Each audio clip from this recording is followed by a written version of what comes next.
Today I hope to convey to you the importance of packaging, particularly at the component level, and how much it's actually evolving into a stronger set of automotive electronics as well. So as stated in the literature, there is some key takeaways, particularly understanding which chips and which packages and which modules bring about an enablement within autonomous vehicles. Looking for some metrics along the way, weight, pros and cons in the technologies, density, performance, and then finally high-speed communications. How is it taking place and what sort of packages are enabling that? Here's my outline. Each section I go through, I'll lead you to what's being discussed there as well. But the hopes are that we talk at least initially about what many of us know about the chips technologies and how they're packaged using co-design, miniaturization, and certainly designed for manufacturability, because that improves the product success and going from prototyping to a full production. Next we'll be talking about basically high-speed communications, but how they enable high speed with more integrated packages and more integrated product as well. I will talk verbally a little bit about silicon photonics and glass, how it's going to basically help an awful lot with high speed, particularly RF and other devices. Then I'll talk about reliability and where it plays a role, particularly with the AEC standards and qualification process and the role of materials and failure mechanisms. And then the final section, I'll get into some of the technology that's there. What the whole thread throughout this entire talk is, where does packaging play a role in this, and some of the turning points and tipping points in good package technology. Certainly the importance is that we have to understand where sensors and MEMS devices are in the market, but there's really just three so far, and there will be the integration of those three into other products as well, bring in optics as well, and looking at the entire industry and its role. And then Mary Barra talking about really things are going to start changing quite a bit, a lot more rapidly than they have in the past. So there'll be a lot more innovation taking place. And again, the outline as simple sections here. We, as engineers, have a lot of terminology. We like to throw acronyms and terms throughout our discussions, but where do we start in amongst all this? So I'll give you a little bit on package technology, where it's been for the past 40 years, and where it's accelerating now into particularly the one that shows up here, system in a package. We're adding more and more chip technology into a single package. I take the Apple Watch, there's basically one module in here. It has 30 plus chipsets within it. So that's a system in a package. The more we integrate into a smaller area, we tend to do a much better job at integrating what comes in and out, the sensing, the actuation. So originally the evolution of the automotive industry has been more recently electric vehicles, then finally autonomous driving, and then ride-sharing movement. So we have those all in play today, and we see them interacting more and more with each other. Certainly that set of revolutions affected the industries. For one, on the other side, it's on the left-hand side is vehicle manufacturing. We're making cars differently and other vehicles quite a bit uniquely, and different business models and engineering functions. On the far right, we have semiconductors. They're changing. Actually, we're hitting the top of Gordon Moore's law, which is slowing down our innovation, and some of the innovation has to take place through other events. Originally, there's no single chip watch for a smartwatch. It's usually a set of memory, processor, Bluetooth, so communication as well. And then we have the merging in the middle, which is the enablement of internet business, particularly when we're throwing a lot of data out there. We usually keep it local, but we also have to back it up to a server. We also process it on a server. So this unique blend of three entities is making autonomous vehicles that much more successful. This came out of a SEMI meeting, in which case 80% of all innovations in modern cars depend on semiconductors. Semiconductor light chips, optics, electro-optics, MEMS devices, memory, and communication chips as well. So that's a big role in the innovation process. If we look at the sensors that are everywhere right now, I stopped the list at, I believe, let's see, 5 times 4, 24 sensors. They're numerous in this case. Each one of them is a specialty item within the car today, with our pedal sensors, air quality, ultrasonic distance for parking assist or backing up as well. So these particular sensors are here today. It's the combination of them and the strategic ones that now will interface with optics that play a bigger role in the autonomous vehicle and being more autonomous as we go on. If we look at the automotive MEMS suppliers as they exist today, this is a 2015 data, you see that we have two camps here. Those that are heavily automotive-centric will actually be the top ones, Bosch, Sensata, NXP, Freescale, Denso, and Analog Devices. And on the other side, we have the mobile-centric, those that are in cell phones, smartwatches, these types of product. And you can see the industry as a whole has sort of stayed stable over the past 2 years for revenue for each year. But we still have that same order of conditions and market division. Here's where we stand today. Basically, the automotive 95% market value are the pressure sensors, accelerometers, and gyros. Originally, we started out with vehicle or stability control, electronic stability control, airbag sensors, and tire pressure monitoring systems, TPMS, and then finally the manifold actual pressure, just gauging the efficiencies of engines. Some of them will not play as big of a role going forward, but internal combustion engines will start to be a decreasing part of the market with electronic and hybrid coming on board. As we shift over into the emerging MEMS, LiDAR is definitely one of the key ones. You'll see examples of that in the exhibit hall. CMOS image sensors, taking a picture within both a forward-looking environment and a backward-looking environment are kind of key. That's true for the regular part of the electronics industry as well, as there will be more innovation with these cameras, not just in cell phones or the types of formats, but even larger formats to assist the optical, assist the radar, and now it'll become an integral part of any autonomous vehicle going forward. MEMS microphones have been in existence for a long time, particularly for cell phones, but here you can listen to the sounds within the vehicle, microbolometers, and then scanning mirrors to also do some imaging.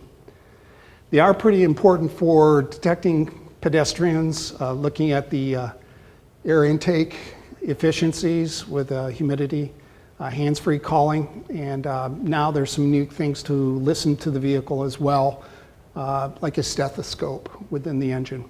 Night vision and heads-up display are key, and then adaptive LED lights, and including lasers within the lighting system.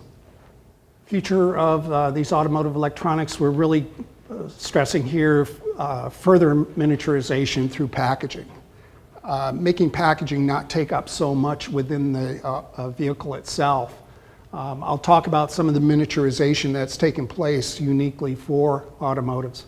It'll also be a larger part. There'll be thousands of sensors, actually hundreds of sensors and computing devices. So the car is actually changing its role by taking more data around the vehicle and in the vehicle.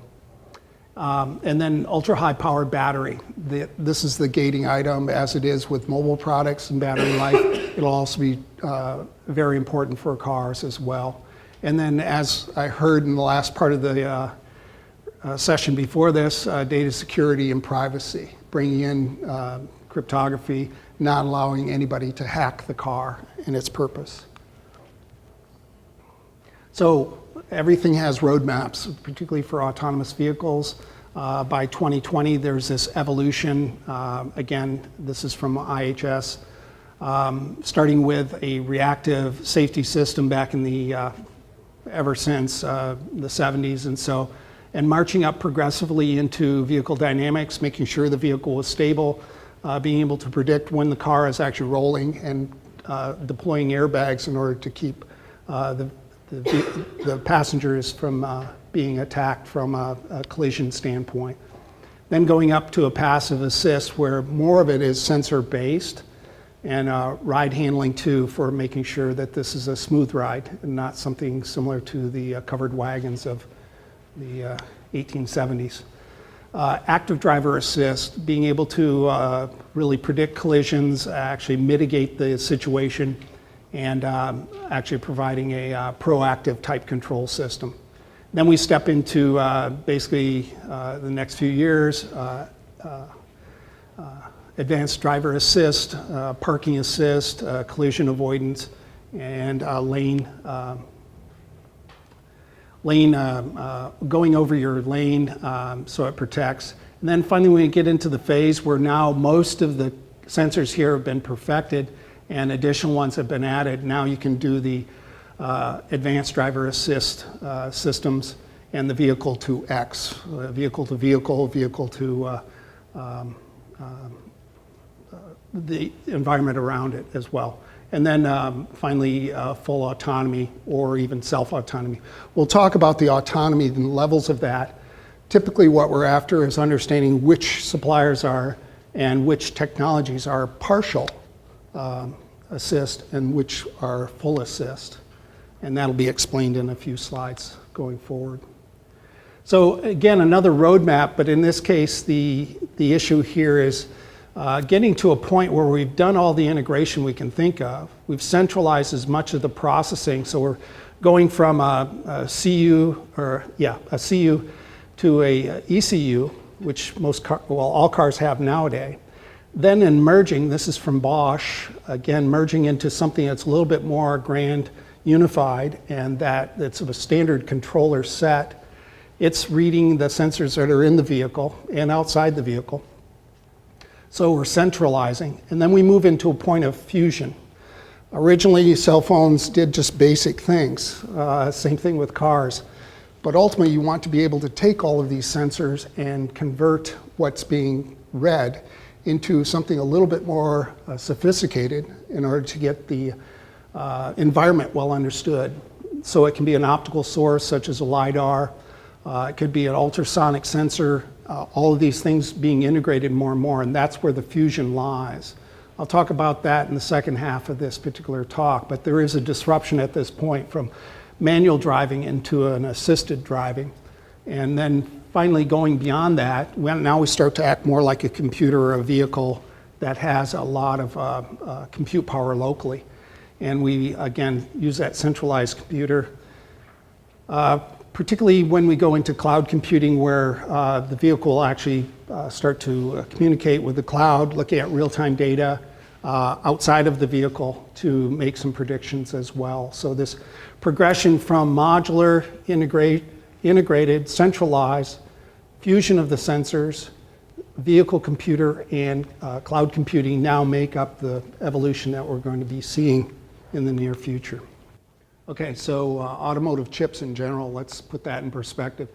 The players have changed a little bit. This is 2015 data as well. So the key thing is that this particular market has a mix between players in not just automotive, but in commercial applications, cell phones and such. Again, the markets are kind of varied as far as what their growth has been year to date, but this is key to understand with the previous set of slides where the market's shifting and who tends to be some of the lead players. Obviously Bosch at the previous with the MEMS was number one. Now it's in a pack which is heavily commercially based and also cell phones as well. Very familiar slide. Again, Yole development out of France has really monitored mainly the electronics world from a commercial application or consumer applications. They've done a decent job in also telling us more about the actual automotive sensors as well.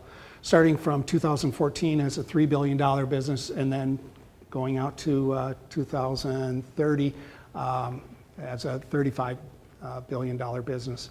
You can see the Pareto of actual automotive systems that are enabled through these sensor modules, and the importance is that a good portion of them stay in their respective regions. A little bit of growth here in stereo cameras in particular. That's where the IC or the CMOS image sensors will now start to change a little bit, get back from the mobile, small miniaturized package into something a little bit more larger format. And again, the famous slide here talking about the levels of automation or functionalities and staged according to time. Here we are at 2016 at a level 1. In this case, we're looking at the types of sensors that make up the system itself. Then you notice the numbers start to increase as we go to level 3, 4, and 5 as well. And I won't go through each one of these, but here are the acronyms. As a good baseball game, you understand who the players are if you buy one of those programs. The same thing because of the acronyms. You understand how they take on both a width and a positioning within each level. And these are the hopes that most of the sensor technology will keep abreast of. There will be innovation along the way, and we'll go from an assisted driving into probably a more full automation. And level 3 car, as pointed out here, will be approximately $2,200 worth of sensors involved. Just a quick snapshot of what's happening in China as well. Mobileye being out of Israel. I'm having a hard time because of the granularity of the font, but several other companies here starting to evolve. So China is definitely a growing interest in autonomous vehicles, obviously, and pretty much an explanation of the algorithms being used for that particular company's sensors. And there are types of target markets too, whether it be OEM or aftermarket. And that's where I think quite a bit of discussion and also realization of these businesses, some of them will be aftermarket. It will be something that we put into our cars after we have purchased it that come into play. And again, the semiconductor content starting out low as far as what we realize. The content will be particularly anywhere from partial to high to full automation, and seeing those 3 levels play out and the content starting to grow, percent increase from these values. Camera, radar, LiDAR, sensor fusion, and then the total BOM. And again, you see that progression as time goes on as far as the total BOM going from 100 to 400 to 550. Again, some definitions, partial autonomous, basically we're sensing but using traditional manufacturers. We're dealing with what we've got. It usually has a high sensitive sensor combined with a low resolution map. Again, this is pretty much majority as opposed to, and then this also allows what's called first steps in order to put integration and automation within the vehicle. Now we go to another one, which is not the low resolution maps, but highly 3D and localized maps with a high amount of detail. In fact, when you're resolving a pedestrian, you're using centimeter type accuracies. So this is what Google and Baidu actually have been implementing. Those maps are combined with a few sensors, at least a few, compared to partial autonomous driving, and often has LiDAR in there. So LiDAR will play the bigger role in resolving most of the detail of things around the vehicle. And then finally, allowing for more Automation in specific environments, it's an important thing that because it requires hard work to keep these maps updated, things are constantly changing. I went through Detroit last time about 30 years ago. Things have changed, obviously. That way, there better be a mapping service that really keeps that quite fresh. And with construction zones and everything, these maps have to be refreshed quite often. So there is this partial versus fully autonomous driving that was one of the key items. Now talking a little bit more about packaging. With new technologies in general, we usually deal with some new materials. We deal with new assembly and packaging processes, new manufacturing equipment, and then finally new ways of integrating, new ways of miniaturizing as well. But that's what I deal with on a day-to-day basis, is bringing in new processes and equipment. So there's a acronym called System in Package. I'll continue to use the acronym SIP. SIP is really something unique. It's very similar to modules, except that we're making a module in a single package. I think now's a good time, since this was, I believe, similar to show and tell in school. I'll show you and tell you something about one of the modules we're pretty excited about.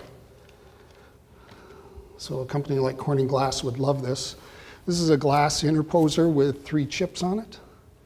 It's partially processed just so that you can view it, but it has through glass vias as well. So Samtec acquired a company called Triton Microtechnologies just a couple months ago, and the importance is that implemented with individual components such as leaded devices or ball grid arrays for solder or surface mounting would be at least 3 or 4 times as large.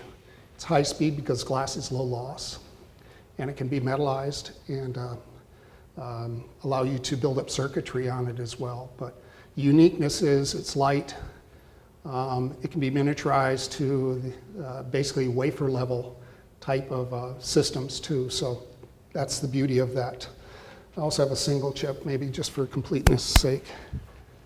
That's a microprocessor, a 32-bit microprocessor on glass. So remember the last slide, the importance was not to think traditionally, but there will be new materials involved. And our hopes are that glass could be one of those to implement. So we're going to get into the environment of miniaturizing, but we want to keep the reliability just as high as we possibly could get it for future SIMs or SIPs. It's also complicated by the fact that we've got more and more systems. We call that heterogeneous integration. So we'll have sensors, we'll have actuators and RF, probably all on the same substrate. Power supplies may be miniaturized as well. Definitely filters and other passive components will be taking this route. We can make a filter with glass that is about 10 times as small as a regular standard electronic filter. And then basically this whole idea of application really takes on a new meaning. We're allowing ourselves to be innovative when we go this route. So heterogeneous integration. It's taking all these components and all of these physics and mechanics and such and combining them all onto a common platform if the environment allows it. So basically putting logic, processing, networking, sensing, actuation, and power all within the same module starts to make more sense. Again, this watch has about 33 components in there. There's MEMS for microphone, MEMS for gyro sensing. There's also Bluetooth communications, memory, and that has a lot of goodness to bring all those components in for both power, cost, and manufacturability. Advanced packaging. Normally, the grand unified theory would be to take everything and put it in. In fact, this is a lot like the smartwatches of today. We have memory, which is a stacked die. We have wafer level packaging, which tends to be a lot of smaller package, very thin profiles. We have more uniquely, instead of putting RF shields about everything and using up more space, we've actually put coatings on there for suppressing the RF signal and the electromagnetic interference that would come off from a set of components that are operating at a fairly high speed. So compartmental shielding is an important part that's usually deposited with a what's called a physical vapor deposition, and the same thing with a conformal coat. So it can be at 2 or 3 levels of shielding that take place. Next is IPDs, integrated passive devices. There's also now a movement to push silicon chips within the substrate. So printed circuit boards now have embedded die solutions. Double-sided structures so that we can mount those either way. Crystals are also in here, filters, and even some power management are put in within the substrate itself, that being the gray. And then finally, antennas. We don't need massive antennas for most part. We can actually build them into the package, whether we put them on the surface of the substrate or whether we put them on the surface of the device. Again, the shielding would not be in their place, but we can actually embed antennas and focus the beams just using packaging solutions. Then finally, surface mount, being able to take all these components and put them within one space. System in a package, again, the importance is that it contains other components such as passives, filters, MEMS, sensors, and antennas. Its characteristics are that we have a majority of attributes that really start to take on a miniaturization that's completely different. In the wearables, it's been for low cost, low power miniaturization and high yield assembly, treating it much like a micro circuit board. Wireless, again, integration, form factors, and shielding. Automotive electronics, again, high power, IGBTs, being able to miniaturize them or any other power switch, reliability and testability and form factor. So again, the overall theme is we're bringing in more function into a smaller space. Thermal management becomes a little bit more of a challenge, though there are some solutions in that vein too. And then power electronics, getting the efficiencies down because our efficiencies up, and then miniaturizing, and then EMI shielding, or electromagnetic interference shielding. So it's got a lot of goodness, and really components are benefiting from it. I won't read through all these, but system in a package, this came from a conference, the IMAPS conference, and various definitions, but I point out the one by Bill Chen at ASE, Advanced Semiconductor Engineering, out of Taiwan. Heterogeneous integration refers to the integration of separately manufactured components into a higher level assembly, that is the system in package, that can aggregate,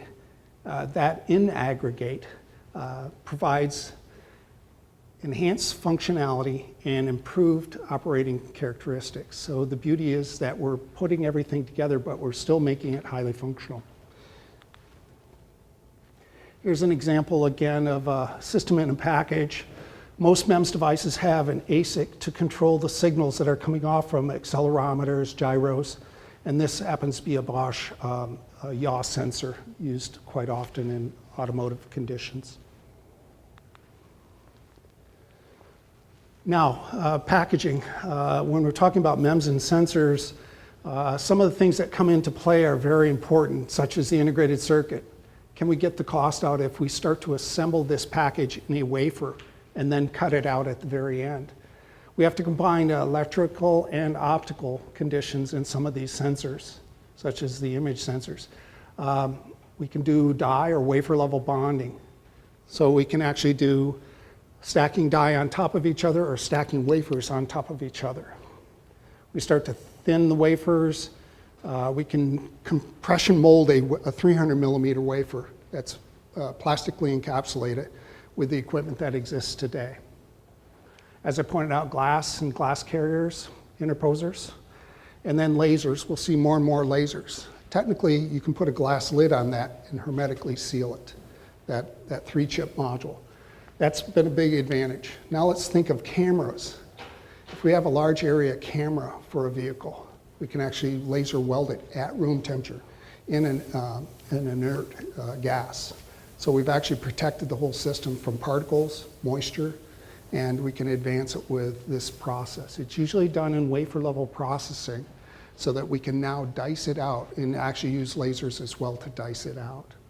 So the beauty is that this is well defined, and as Sir James Dyson has pointed out, when we start to manufacture, it doesn't matter whether we're manufacturing vacuums, integrated circuits, MEMS, or sensors, it's more than just putting the parts together. There's usually the innovation that takes place. We're using our ideas, testing principles that maybe have never been done before, and we're perfecting the engineer to a point.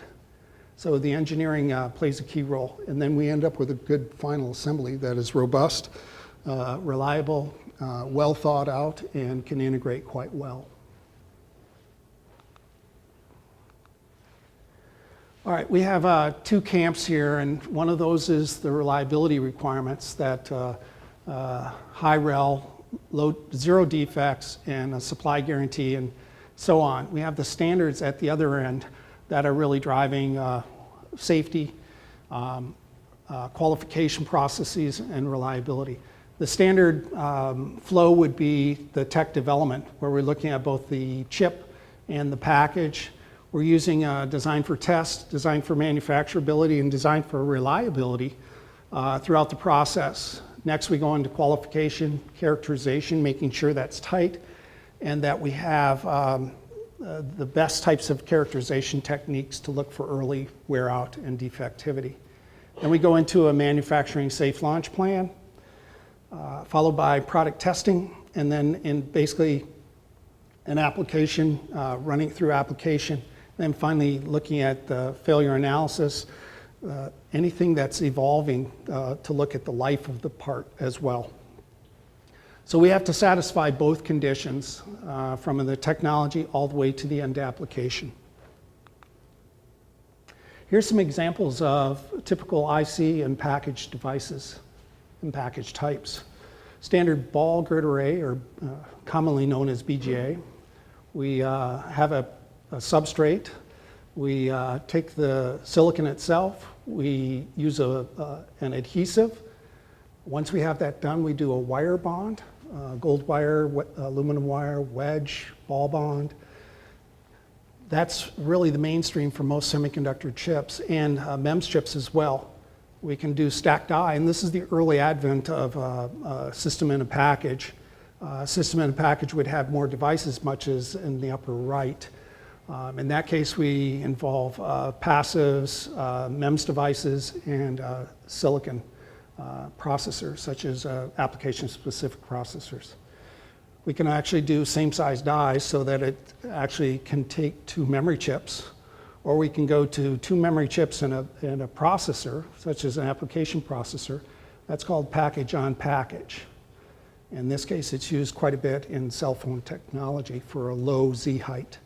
And then finally, a molded ball grid array package. When the number of inputs and outputs goes quite high, that's where you're going to need something that doesn't have as much wire bonding, but more of the flip chip or C4, the controlled collapse chip carrier.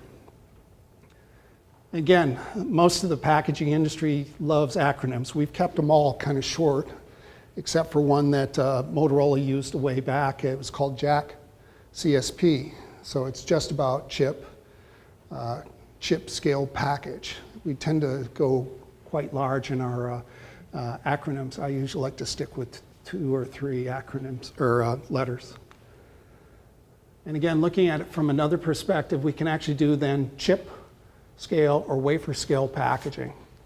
Now the beauty lies in that in the wafer level, whether it be fan in or fan out, fan in, we tend to go directly from the chip then into a surface mountable ball or bump, as opposed to the fan out where we're taking all the small I/O on the chip and spreading them out so we can get a decent pitch on the final product.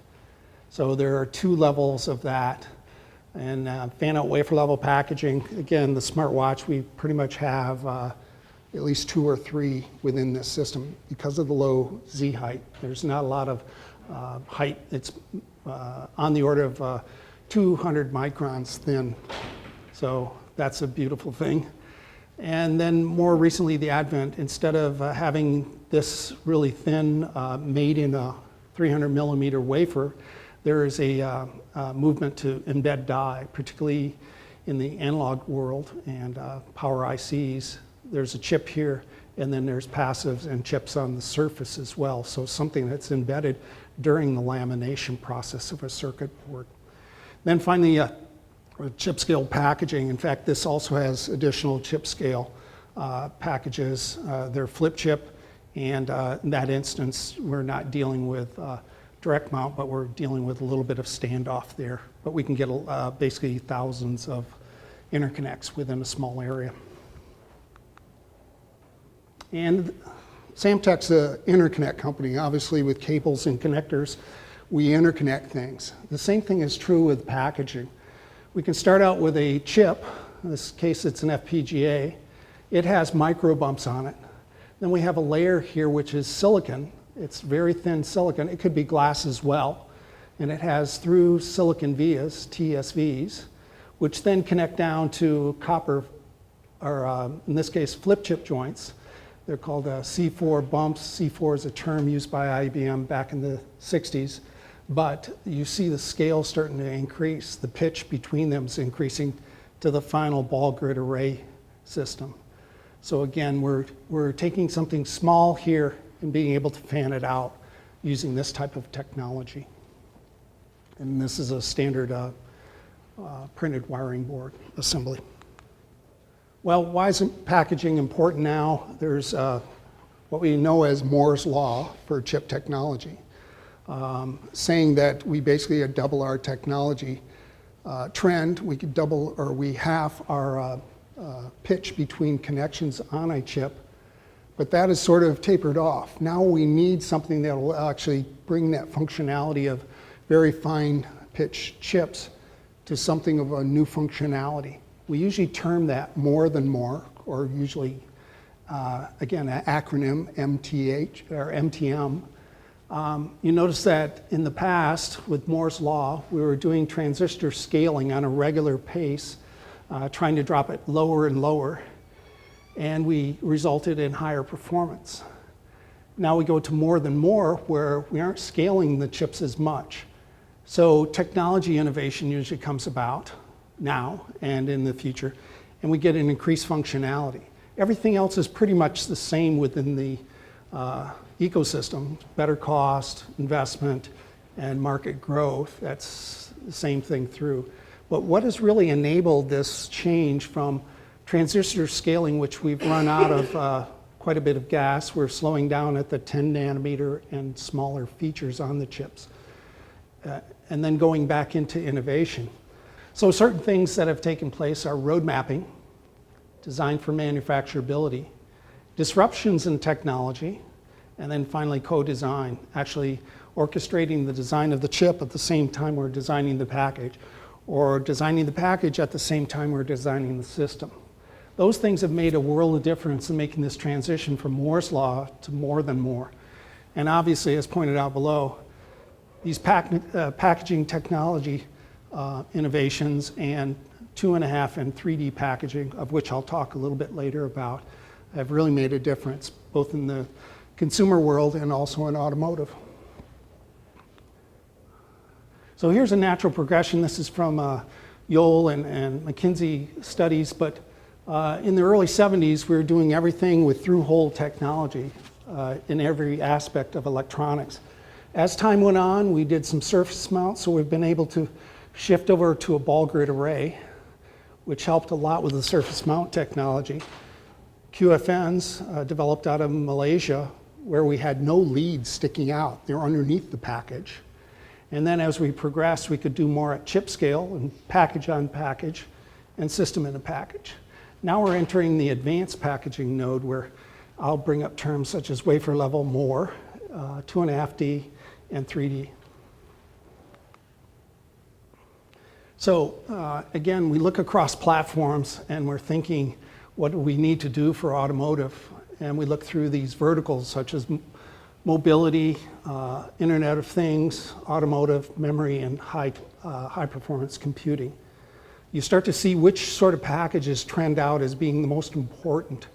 Again, this is a very important to still keep the trend of with autonomous vehicles, MEMS and sensors, then basically starting to work with the substrates for the system in a chip or in a package, and then finally wafer level. We're beating out the cost. We're allowing more automation and more functionality when we do that. Here is a sanitized version of our roadmap at Samtec. Our business happens to be in several areas, but for the most part, we do optics and photonics and MEMS and sensors.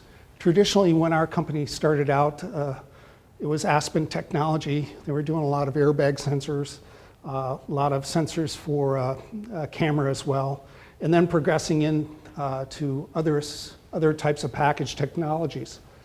But the importance is most of these are 2D type packaging.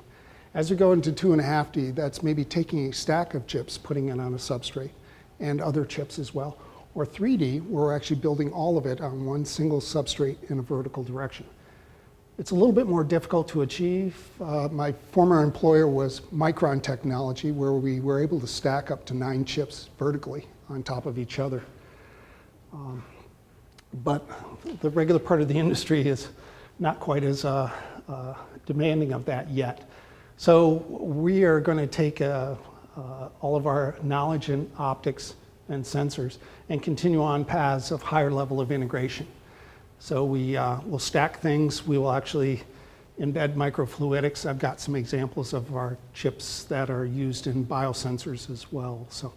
But as we go up this vertical integration, we also have to change our interconnect type.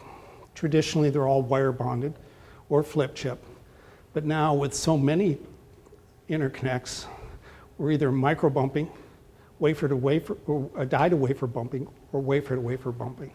So our technology for building these are changing it as well. And again, co-design, the importance there of that we've done an excellent job in thinking about the high frequency component. Again, electrical is number one, followed by thermal management, and then finally the mechanical or the form factors that are involved. So we have to deal with tighter turnaround times. Most everybody in the industry has really talked about getting co-designed so that when we have a chip, it hasn't been blindly made so that it's not manufacturable for the next step, which would be packaging. So we have those two people sitting with each other, working out the details to make sure that's a successful product, and then system design comes into play. Because as we go through these, we're actually building higher density packaging with a lot of interactions. And then device packaging, we break it up into this infrastructure and taxonomy. In this case, either a system in a package, a single chip package, or a wafer level package. And then each category breaks down a little bit more. Single chip packaging, very traditional. There's the metal cane packages, basically covered with a lid, a metal lid. A ball grid array package or ceramic package, of which there are quite a few in most cars. And then system in a package, we're doing mainly multi-chip packaging. I've got a blank spot here, mainly because it wasn't a typo. We're thinking of new ways of actually differentiating this as time goes on. And then for wafer level packaging, we can do a 2D, or 2.5D, or 3D package. But what we're hoping to do is decrease the footprint, add more functionality, and serve a bigger market. And then these are the types of functions we go through in developing packages and engineering them as well. So electrical design, mechanical design, thermal design, probably should have switched these two because of its importance. But the important part of this is that we're dealing with new materials, new devices, and new substrates. And then what we'll have at the very end of that are some specialized products such as power, RF, micromillimeter or millimeter wave, and radar components, and then interconnects and assemblies based on those. And there is a hierarchy for co-design. We usually start out with a system architect who has thought through all the functional block diagrams. He works closely with a co-design project manager, and then we work through these co-designs where it's both co-design task owner and a supply chain to back that up. And so we have the I/O designers working with the component suppliers. We have IC designers working with their foundries, where they make the wafers and chips. We have package designer working with the package vendors, and finally board designers working with the board vendors. A rather structured approach, but it works quite well. And then finally, why do this? First of all, you overcome the problems a lot earlier when people are talking to each other. We suggest alternatives real time, make engineering judgments. We question whether all the issues were addressed, and then finally we'll be more knowledgeable about the other engineering that has a part of this and say in this. And some of the benefits here are shorter design time, redesigns are minimized or eliminated. We have an improved end performance, we have better product, and we have so many advantages because it's a compelling proposition to do this. And here's a schematic between design and analysis. I won't go through everything here, but there's certainly quite a bit of back and forth between the design and analysis and a lot of optimization because of the multiple loops through this. And I think I'll leave it right there. We've got box lunches in the back. Let's take about 15 minutes just to do that, any bio breaks that are necessary, and I'll start up again with food in hand at 12:15.